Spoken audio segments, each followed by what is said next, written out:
saya Najwa Cahya Husina Asodiki dengan NIM 0162211041 dari program studi Teknologi Kesehatan Gigi. Dan di sini saya akan menjelaskan mengenai materi bagaimana cara untuk mengukur kelayakan usaha. Selanjutnya ada daftar isi. Yang pertama, definisi, tujuan, menghitung keuntungan, menganalisis titik impas, payback period, NPV dan IRR, manajemen hutang, tips pengelolaan keuangan, studi kasus, dan yang terakhir ada kesimpulan. Yang pertama ada definisi. Mengukur kelayakan usaha merupakan suatu kegiatan yang mempelajari secara mendalam tentang suatu usaha atau bisnis yang dijalankan dalam rangka menentukan layak atau tidaknya suatu usaha tersebut. Selanjutnya ada tujuan. Tujuan dari mengukur kelayakan usaha sendiri, yang pertama yaitu untuk menghindari risiko kerugian, memudahkan perencanaan, memudahkan pelaksanaan pekerjaan, memudahkan pengawasan, dan yang terakhir yaitu memudahkan pengendalian. Yang selanjutnya yaitu ada menghitung keuntungan. Untung merupakan kondisi di mana hasil yang diperoleh lebih besar dari dana yang dikeluarkan. Rumus dari menghitung keuntungan sendiri yaitu ada pendapatan dikurangi dengan biaya produksi. Yang selanjutnya yaitu analisis titik impas. Analisis titik impas atau yang biasa disebut dengan break-even point atau BEP adalah sebuah titik di mana biaya atau pengeluaran dan pendapatan seimbang, sehingga tidak terdapat kerugian atau keuntungan. Rumus dari BEP sendiri itu ada dua. Yang pertama BEP unit dengan rumus biaya tetap dibagi harga jual dikurangi dengan biaya variabel. Yang kedua ada BEP rupiah. BEP rupiah dengan rumus BEP unit dikalikan dengan harga per unit. Selanjutnya ada payback period. Payback period sendiri merupakan suatu periode yang menunjukkan berapa lama modal yang ditanamkan dalam usaha tersebut dapat kembali. Semakin pendek waktu yang diperlukan untuk pengembalian biaya investasi, rencana investasi tersebut semakin menguntungkan. Rumus dari payback period sendiri yaitu investasi dibagi dengan kas masuk. Selanjutnya ada NPV. NPV sendiri merupakan akumulasi nilai kas masuk dan kas keluar yang dihasilkan oleh investasi. NPV bermanfaat untuk menentukan apakah investasi yang diambil mampu memberikan aliran kas masuk bersih pada investor. Rumus dari NPV sendiri yaitu RT dibagi dengan 1 plus I akar T. Selanjutnya ada manajemen hutang. Manajemen hutang sendiri yaitu cara untuk mengendalikan hutang dengan perencanaan dan penganggaran keuangan. Tujuannya adalah untuk mengurangi hutang yang ada saat ini dan menghilangkannya di kemudian hari. Berikut adalah beberapa cara yang bisa dilakukan untuk mengelola hutang.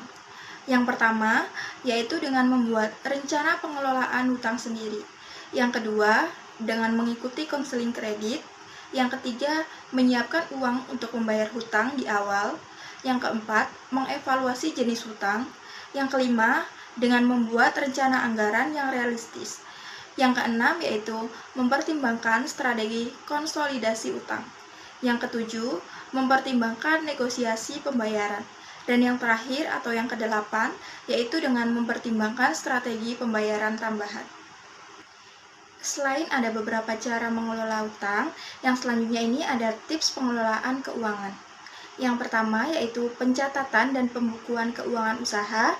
Yang kedua pencatatan atas transaksi penerimaan dan pengeluaran uang tunai melalui buku kas harian. Yang ketiga yaitu pencatatan atas transaksi penerimaan dan pengeluaran atas barang atau yang memiliki nilai uang.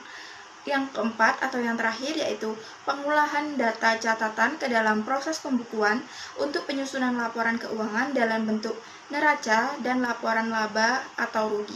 Setelah tadi kita membahas mengenai bagaimana cara untuk mengukur kelayakan usaha, di sini saya akan memberikan contoh studi kasus. Deskripsi kasusnya sendiri yaitu sebuah kafe baru ingin mengetahui berapa banyak kopi yang harus dijual setiap bulan untuk mencapai titik impas atau BEP. Data yang diperoleh, yang pertama diketahui biaya tetap bulanan senilai Rp 10 juta rupiah. yang merupakan sewa tempat, gaji karyawan, dan lain-lain. Yang selanjutnya diketahui biaya variabel per cangkir kopi senilai Rp 10.000 yang merupakan bahan baku, listrik, dan lain-lain. Harga jual per cangkir kopinya sendiri yaitu senilai Rp 20.000. Perhitungannya sendiri menggunakan rumus BEP atau titik impas. Yang pertama, titik impas dalam unit dengan rumus BEP unit sama dengan biaya tetap dibagi dengan biaya per unit dikurangi biaya variabel per unit. Jadi 10 juta rupiah dibagi dengan 20.000 dikurangi dengan 10.000. Hasilnya yaitu 1.000 cangkir. Yang kedua ada titik impas dalam rupiah. Rumus dari BEP rupiah sendiri yaitu BEP unit dikalikan dengan harga jual per unit. Jadi 1.000 dikalikan dengan 20.000 yang hasilnya menjadi 20.000.